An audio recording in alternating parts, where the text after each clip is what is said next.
മന്ത്രിസഭയിൽ മുഖ്യമന്ത്രി കഴിഞ്ഞാലല്ല, മുഖ്യമന്ത്രിക്ക് മേലെയാണ് റിയാസിന്റെ സ്ഥാനം. അമ്മായിയച്ഛനേക്കാൾ വലിയ മരുമോനാണ്. അമ്മായിയച്ഛനേക്കാൾ വലിയ മരുമോനായ മുഹമ്മദ് റിയാസ് കഴിഞ്ഞ 5 വർഷം പരിപാലിച്ച ബേപ്പൂർ മണ്ഡലത്തിൽ കഴിഞ്ഞ തവണ 28,747 വോട്ടിന്റെ ഭൂരിപക്ഷം കിട്ടിയ റിയാസ് ഇത്തവണ 50,000 വോട്ടിൽ കൂടുതൽ ഭൂരിപക്ഷം കിട്ടുമെന്നാണ് റിയാസിന്റെ ശിങ്കിടികൾ എന്ന് പറഞ്ഞാൽ അടിമ കണ്ണുകൾ ഇവിടെ മുദ്രാവാക്യം പിടിച്ച് തെരുവുകളിലൂടെ പോയിക്കൊണ്ടിരിക്കുന്നത്. ഞങ്ങളുടെ നേതാവ് എത്ര ഭൂരിപക്ഷം നേടും? 50,000 ഭൂരിപക്ഷം നേടും. എല്ലാവർക്കും ആഗ്രഹിക്കാം, റിയാസിനും ആഗ്രഹിക്കാം, റിയാസിന്റെ അടിമക്കൂട്ടങ്ങൾക്കും ആഗ്രഹിക്കാം 50,000 വോട്ട് ഭൂരിപക്ഷം കിട്ടുമെന്നൊക്കെ. പക്ഷേ ഇത്തവണ റിയാസിനോട് എതിർക്കാൻ വേണ്ടി വന്നിരിക്കുന്നത് നിലമ്പൂരുകാരുടെ പ്രിയപ്പെട്ട അൻവറാണ്. അൻവർ വന്നിരിക്കുകയാണ്. PV അൻവർ വന്നത് യഥാർത്ഥത്തിൽ എന്തിനു വേണ്ടിയിട്ടാണെന്ന് അറിയോ? കേരളത്തിൽ പിണറായിസവും മരുമോനിസവും അവസാനിപ്പിക്കുക എന്നതായിരുന്നു നമ്മുടെ അൻവർ നേരത്തെ ഇടതുപക്ഷത്തോടൊപ്പമായിരുന്ന അൻവർ, നിലമ്പൂരിലെ MLA ആയിരുന്ന അൻവർ, ആ MLA സ്ഥാനം രാജിവെച്ചുകൊണ്ട് CPM-നോട് ഗുഡ് ബൈ പറഞ്ഞുകൊണ്ട് അൻവർ പുറത്തേക്ക് ഇറങ്ങി വരുന്നത് അൻവറിന്റെ സ്വന്തം കാര്യത്തിന് വേണ്ടിയിട്ടായിരുന്നില്ല. അൻവർ ഈ പാർട്ടിക്ക് നേരെ വിരൽ ചൂണ്ടിക്കൊണ്ട്, മുഖ്യമന്ത്രി പിണറായി വിജയനെതിരെ കൈവിരൽ ചൂണ്ടിക്കൊണ്ട് ഇങ്ങനെയല്ല ഭരിക്കേണ്ടത്, ഇതല്ല നിങ്ങളുടെ ഈ ഭരണം എന്ന് പറയുന്നത്, പൊളിറ്റിക്കൽ സെക്രട്ടറി P. ശശി ഉണ്ടല്ലോ, അയാളുടെ തോന്നിവാസമാണ് നടക്കുന്നത്, പോലീസിൽ നടക്കുന്നത്. ഇത്തരത്തിലുള്ള ഈ ഭരണതലത്തിലെ പിണറായിസത്തെ കുറിച്ച്, അല്ലെങ്കിൽ ഭരണതലത്തിലുള്ള ഇത്തരത്തിലുള്ള നാറിയ കളികളെ കുറിച്ച്, നെറികെട്ട കളികളെ കുറിച്ച് പരാതി പറഞ്ഞുകൊണ്ടാണ്, അല്ലെങ്കിൽ ആക്ഷേപം ഉന്നയിച്ചുകൊണ്ടാണ് തിരുത്തണം എന്ന് പറഞ്ഞിട്ട് അപ്പോഴാണ് കണ്ണുരുട്ടിയത് പിണറായി.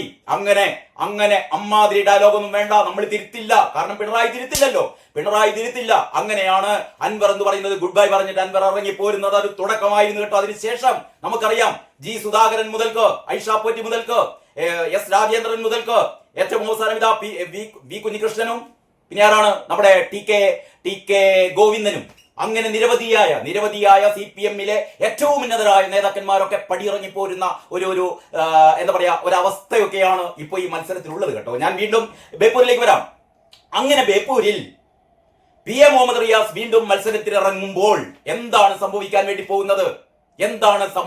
വേണ്ടി പോകുന്നത് എന്നുള്ളതാണ് ഞാൻ ഈ വീഡിയോയിലൂടെ പറയാൻ വേണ്ടി ഉദ്ദേശിക്കുന്നത്. നാടുനീള റിയാസിന്റെ പോസ്റ്ററുകളാണ്. ആ പോസ്റ്ററുകൾ നിങ്ങൾ നോക്കണം. റിയാസ് ഇട്ട കുപ്പായം, റിയാസ് സാധാരണ നമ്മൾ കാണുന്നത് ചുവന്ന കുപ്പായം ഇട്ട് കിടക്കുന്ന റിയാസിനെയാണ് കാണുന്നത്. കാരണം ചുവപ്പാണല്ലോ ഇവരുടെ ഒരു കളർ എന്ന് പറയുന്നത്. പക്ഷേ റിയാസ് ചുവപ്പിനോട് വിട പറഞ്ഞിട്ട് ഈ കാണുന്ന, നമ്മുടെ തിരുവോരത്ത് കാണുന്ന പോസ്റ്ററുകൾ മുഴുവൻ നോക്കൂ. എല്ലാ പോസ്റ്ററുകളിലും പച്ചക്കുപ്പായം ഇട്ടുകൊണ്ട് റിയാസിന്റെ വിചാരം എന്താണെന്നറിയോ? റിയാസിന്റെ മാത്രമല്ല, എല്ലാ അന്തംഗമ്മികളുടെയും വിചാരം എന്ന് പറഞ്ഞാൽ നാട്ടുകാരൊക്കെ പൊട്ടന്മാരാണ്. യഥാർത്ഥത്തിൽ ഇവന്മാരാണ് പൊട്ടന്മാരെന്ന് ഇവർക്കറിയില്ല. എന്ന് പറഞ്ഞാൽ യഥാർത്ഥത്തിലുള്ള ഈ നമ്മുടെ നാട്ടിലെ പൊട്ടന്മാരെന്ന് പറഞ്ഞാൽ പൊട്ടക്കിണറ്റിലെ തവളകൾ എന്നൊക്കെ പറയില്ലേ, അമ്മാതിരി സാധനങ്ങളാണ് ഈ പറയുന്ന അന്തംഗമ്മികൾ. അപ്പോൾ റിയാസ് എന്ന് പറയുന്ന മരപ്പൊട്ടന്റെ വിചാരം ബേപ്പൂരിലുള്ള ആൾക്കാരൊക്കെ പൊട്ടന്മാരാണെന്നാണ്. എടോ റിയാസേ, നീ പൊട്ടനായിരിക്കും, മരപ്പൊട്ടനായിരിക്കും. പക്ഷേ ഈ മണ്ഡലത്തിലെ ആളുകളുണ്ടല്ലോ, നിന്റെ മാതിരി വിവരമില്ലാത്തവരല്ല കേട്ടോ. നീ പച്ചക്കുപ്പായിട്ട് കഴിഞ്ഞാൽ ഇവിടുത്തെ ലീഗുകാരൊക്കെ നിനക്ക് വോട്ട് ചെയ്യുന്നതാണോ നിന്റെ വിചാരം? പച്ചക്കുപ്പായമിട്ട പോസ്റ്റർ അടിച്ചു വെച്ചാൽ ഈ പൊട്ടന്റെ വിചാരം ഇവിടുത്തെ മുസ്ലിങ്ങൾ മുഴുവൻ ഇങ്ങനെ വരിയായി നിന്ന് ഇയാൾക്ക് വോട്ട് ചെയ്യുന്നതാണ് വിചാരം. ഇവിടെ ഏറ്റവും പുതിയ സംഭവം എന്ന് പറഞ്ഞാൽ കഴിഞ്ഞ പ്രാവശ്യം 28,000 വോട്ടിനെ റിയാസ് ജയിച്ചെന്നുള്ള കാലത്ത് എന്ന് പറഞ്ഞാൽ കഴിഞ്ഞ തവണ നമ്മുടെ AP അബൂബക്കർ മുസ്ലിയാരുടെ ഒരു പിന്തുണ ഇടതുപക്ഷത്തിന് ഉണ്ടായിരുന്നു കേട്ടോ. പ്രത്യേകിച്ചും പിണറായി വിജയൻ ഉണ്ടായിരുന്നു. ആ വോട്ടൊക്കെ നേടിയിട്ടാണ് റിയാസ് ഈ രീതിയിലുള്ള വിജയം നേടിയത്. മാത്രമല്ല അന്ന് നിയാസ് ആയിരുന്നു, വളരെ ദുർബലനായ സ്ഥാനാർത്ഥിയായിരുന്നു. റിയാസിനോട് എതിരിട്ട് ഇന്നതല്ല, ഇന്ന് PV അൻവർ എന്ന് പറയുന്ന ഏറ്റവും കരുത്തനായ UDF-ലെ സ്ഥാനാർത്ഥികളിൽ വെച്ച് ഏറ്റവും കരുത്തന്മാരിൽ കരുത്തൻ എന്ന് തന്നെ പറയാവുന്ന PV അൻവറാണ് രംഗത്ത് ഇറങ്ങിയിരിക്കുന്നത് കേട്ടോ. അപ്പോൾ 28,747 എന്ന് പറയുന്ന വീരഗാഥകളൊന്നും പറഞ്ഞ് നിങ്ങൾ നടക്കേണ്ട കാര്യമില്ല കേട്ടോ. ഈ പുതിയ കാലഘട്ടത്തിൽ എന്ന് പറഞ്ഞാൽ AP അബൂബക്കർ മുസ്ലിയാരും ടീമും പോയി. അവര് ലീഗിന്റെ പക്ഷത്താണ്, അല്ലെങ്കിൽ ലീഗിനോട് അവർ ഐക്യദാർഢ്യം പ്രഖ്യാപിച്ചു കഴിഞ്ഞപ്പോഴാണ് അമ്മായിയച്ഛൻ ആകെ വയറിളകിയത്. അയ്യോ മരുമോൻ തോറ്റുപോകുമല്ലോ. കാരണം അമ്മായിയച്ഛന്റെ ചിന്ത എന്താണെന്നറിയോ? അടുത്ത തവണ അധികാരത്തിൽ കയറിയാൽ മരുമോനെ ഏൽപ്പിച്ചു കൊടുക്കണം, മരുമോൻ ഈ രാജ്യം ഏൽപ്പിച്ചു കൊടുക്കണം. കേരള രാജ്യത്തിന്റെ ചക്രവർത്തിയായി, തിരുമുൽപ്പാടായി, അല്ലെങ്കിൽ രാജകുമാരനായി മരുമോനെ വാഴിക്കണം എന്നൊക്കെയാണ് ഈ പറയുന്ന പരട്ട് പിണറായി എന്ന് പറയുന്ന ഏറ്റവും അധമനായ ഭരണാധികാരിയുടെ ചിന്ത എന്ന് പറയുന്നത്. പക്ഷേ കാന്തപുരം ഉസ്താദ് അങ്ങേ പുറത്തേക്ക് പോയി കഴിഞ്ഞാൽ, വോട്ടുകൾ പോയി കഴിഞ്ഞാൽ എന്താ ചെയ്യുക? അപ്പോഴാണ് ഉടനെ കാന്തപുരത്തിന്റെ ഒരു യുനാനി കോളേജ് ഉണ്ട്, യുനാനി കോളേജ് എയ്ഡഡ് കോളേജ് ആക്കി മൂപ്പരാണ്ട് പ്രഖ്യാപിച്ചു. ഇത് എയ്ഡഡ് കോളേജാണ്, ഇനി നിങ്ങൾക്ക് കോടിക്കണക്കിന് രൂപ നമ്മളെ ഖജനാവിൽ നിന്ന് എടുത്തുകാർ എന്റെയും നിങ്ങളുടെയും പോക്കറ്റിൽ നിന്ന് എടുത്തിട്ട് കാന്തപുരം ഉസ്താദിന്റെ യുനാനി കോളേജിന് എയ്ഡഡ് പദവി നൽകിക്കൊണ്ട് അവിടുത്തെ എല്ലാ അധ്യാപകർക്കും ശമ്പളം, അതിലെല്ലാ ചെലവുകളും പൈസയൊക്കെ നിങ്ങൾ ഉണ്ടാക്കിക്കോ, വിദ്യാർത്ഥികളുടെ അടുത്ത് നിന്ന് ഫീസ് വാങ്ങിക്കോ, എല്ലാതരം കാര്യങ്ങളും വാങ്ങിക്കോ, അധ്യാപകരുടെ അടുത്ത് നിന്ന് ബാക്കിയുള്ള എന്താ പറയാ അവരുടെ നിയമനത്തിനുള്ള പൈസ വാങ്ങിക്കോ, ഒക്കെ വാങ്ങിക്കോ. പക്ഷേ ഞങ്ങൾ അങ്ങോട്ടേക്ക് ശമ്പളം തരാം, ഞങ്ങൾ ബാക്കിയുള്ള ചെലവുകളൊക്കെ തരാം. പക്ഷേ നിങ്ങൾ ഞങ്ങളല്ല, നിങ്ങൾ എന്റെ മരുമോന് നിങ്ങൾ വോട്ട് ചെയ്യണം എന്ന് പറഞ്ഞ ദുഷ്ടലാക്കോടെ എന്തൊക്കെയാണ് ഇയാൾ ചെയ്യുന്നത് അറിയോ? എന്നിട്ട് ഇപ്പൊ മരുവൻ ഇവിടെ പച്ചക്കുപ്പായമിട്ട പോസ്റ്ററുകളാണ് എല്ലാം കാണുന്നത്. പച്ചക്കുപ്പായ പോസ്റ്റർ മാത്രമല്ല, ഞാൻ ഞെട്ടിപ്പോയത് കഴിഞ്ഞ ദിവസം കുറെ അന്തംഗമ്മികൾ വന്നു കണ്ടതാ. വീട് വീടാന്തരം കൊടുത്തിരിക്കുന്ന ഒരു എന്താ പറയാ 4 പേജുള്ള കട്ടിയുള്ള എന്താ പറയാ കടലാസിൽ വർണ്ണം വാരി തൂക്കിക്കൊണ്ട് ഗ്ലോസി പേപ്പറിലൊക്കെ അച്ചടിച്ച ബേപ്പൂർ വേവ്സ് എന്നാ പറയുന്നത്. ബേപ്പൂർ വേവ്സ് കേട്ടോ, പച്ചക്കുപ്പായുള്ളൂ എന്ന് പറഞ്ഞാൽ ഇവന്റെ വിചാരം എന്താണെന്നറിയോ? ഇവിടുത്തെ ബേപ്പൂരിലെ മുസ്ലിം വിഭാഗങ്ങൾ മുഴുവൻ ഞാൻ നേരത്തെ പറഞ്ഞ പോലെ ഇവർക്കൊന്നും വിവരമില്ലാതാണ് ഇവന്റെ വിചാരം. റിയാസിന് എത്ര വിവരമുണ്ട് എന്നുള്ളത് റിയാസ് വല്ലാണ്ട് കളിക്കണ്ട. കാരണം റിയാസിന് ഇന്നും ഇന്നലെയും കാണാൻ തുടങ്ങിയതല്ല നമ്മള്. റിയാസ് എന്ന് പറയുന്ന മനുഷ്യൻ പണ്ടേ ക്ലിഫ് ഹൗസിൽ താമസം തുടങ്ങിയ ആളൊന്നുമില്ല. പിണറായി വിജയന്റെ മോളെ കല്യാണം കഴിക്കുന്നതിന് മുമ്പുള്ള റിയാസ് ഉണ്ടായിരുന്നു, വളരെ കൃത്യമായിട്ട് അറിയാം. ഞാൻ കേരളത്തിലൊക്കെ ജോലി ചെയ്യുന്ന കാലത്ത് അന്നവിടെ ഡിവൈഎഫ്ഐയുടെ സർക്കുലറൊക്കെ കൊണ്ടുവന്ന, അല്ലെങ്കിൽ അതിന്റെ നോട്ടീസ് കൊണ്ടുവന്ന റിയാസിനെ നിങ്ങൾക്ക് പരിചയം ഉണ്ടാവില്ല, എനിക്ക് പരിചയമുണ്ട്. അപ്പൊ റിയാസ് എല്ലാ കാലത്തും ഇങ്ങനെ കഴുത്തുരുട്ടിക്കൊണ്ടും കൈവീശിക്കൊണ്ടും അല്ല നടന്നത്. പഴയൊരു റിയാസ് ഉണ്ട്, മറന്നു പോകരുത് റിയാസ് കേട്ടോ. മുഖ്യമന്ത്രിയുടെ മോളെ കല്യാണം കഴിച്ചതോടുകൂടി നിന്റെയൊക്കെ വിചാരം എന്താണ്? ഈ കേരളം മുഴുവൻ നിന്റെതാണെന്നോ? പച്ചക്കുപ്പായം ഇട്ടിട്ട് പച്ച സിൽക്കിന്റെ കുപ്പായം ഇട്ടിട്ട് ഞെളിഞ്ഞു നിൽക്കുകയാണ്. ഈ 4 പേജ് മുഴുവനും ഇയാളുടെ വീരഗാഥകളാണ്. ഇത് വായിച്ചു നോക്കിയാൽ ഇതിന്റെ പളത്തരം അറിയാം. വായിച്ചു നോക്കിയാൽ സ്വപ്നങ്ങളെ റിയലാക്കിയ റിയാസ് എന്ന് പറയുന്നത്. സ്വപ്നങ്ങളെ റിയൽ അല്ലടോ ആക്കിയത് നീ, റീൽസ് ആണ് ചെയ്തത്. ഇന്നലെ വരെ പറഞ്ഞുകൊണ്ടിരുന്നത് എന്താണ്? കേന്ദ്ര സർക്കാർ ചെയ്യുന്ന കേന്ദ്രത്തിന്റെ ഈ പറയുന്ന നാഷണൽ ഹൈവേ അത് എന്റേതാണ്, ഞമ്മളത് അല്ലെ, അതും പറഞ്ഞ് റീൽസ് ഇട്ടാക്കി നടക്കായിരുന്നില്ലേ? അപ്പോഴാണ് കുരിയാടും മറ്റു ചില സ്ഥലത്തൊക്കെ ഈ പറയുന്ന നാഷണൽ ഹൈവേ പൊളിയാൻ തുടങ്ങിയപ്പോ അപ്പോഴാണ് അമ്മായിച്ചൻ പറഞ്ഞത്, മരുവാനെ കുറ്റപ്പെടുത്തണ്ട, ഇതിലെ ആ മുതൽ ക്ഷ വരെ എല്ലാ കാര്യങ്ങളും ചെയ്യുന്നത് കേന്ദ്രമാണ്, എന്താ പറയാ ഈ പൊതുമരാമത്ത് വകുപ്പാണ്, അതല്ലാതെ സംസ്ഥാനത്തിന് ഒരു റോളുമില്ല എന്ന് പറഞ്ഞ് എന്നിട്ടും മനസ്സിലായില്ല. അവസാനമാണ് നരേന്ദ്രമോദി, അറിയാലോ, നരേന്ദ്രമോദി നാഷണൽ ഹൈവേയുടെ ഉദ്ഘാടനത്തിൽ വന്നപ്പോ ഈ മരുവനെ വിളിച്ചില്ല എന്ന് പറഞ്ഞിട്ട് ഇവിടെ കരച്ചിലായിരുന്നു. എന്നെ വിളിച്ചില്ല. അപ്പോഴും തുടരുകയാണ്. ബേപ്പൂരുകാർക്കൊന്നും രാത്രി ഉറക്കം കിട്ടുന്നില്ല, ഉറങ്ങാൻ പറ്റുന്നില്ല. ഈ മരുവന്റെ കരച്ചിലാണ്. ഇപ്പോഴും കരച്ചിൽ തീർത്തിട്ടില്ല. എന്നെ വിളിച്ചില്ല. എങ്ങനെയാണ് വിളിക്കുക? നിന്നെ എന്തിനാ വിളിക്കേണ്ടത്?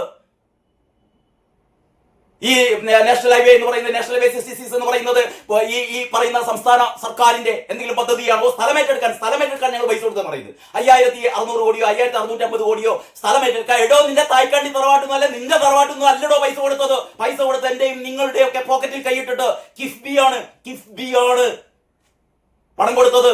നീയും കിഫ്ബിയും തമ്മിൽ എന്ത് ബന്ധമാണുള്ളത്? പൊതുമരാമത്ത് വകുപ്പ് അല്ലെങ്കിൽ ടൂറിസം വകുപ്പും കിഫ്ബിയും തമ്മിൽ എന്ത് ബന്ധമാണുള്ളത്? നിന്റെ അമ്മായിയച്ഛന് ബന്ധം ഉണ്ടാവും. കാരണം അമ്മായിയച്ഛനാണ് ഇതിന്റെ ചെയർമാൻ, കിഫ്ബിയുടെ ചെയർമാൻ. കിഫ്ബി എന്ന് പറയുന്ന ആഗോള തട്ടിപ്പ് എന്താ പറയാ ഒരു പ്രസ്ഥാനമുണ്ട് കിഫ്ബി. അതിന്ന് കടമെടുത്തു കൊടുത്തതാണ്. അതിൽ നിനക്കൊരു പങ്കുമില്ല. അങ്ങനെയാണ് തലയും ഉരുട്ടി പോകുമ്പോഴാണല്ലോ ഈ സിവിൽ സ്റ്റേഷന് മുന്നിൽ നിന്ന് നഴ്സിംഗ് കുട്ടികൾ മുഴുവൻ കൂക്കി വിളിച്ചത്.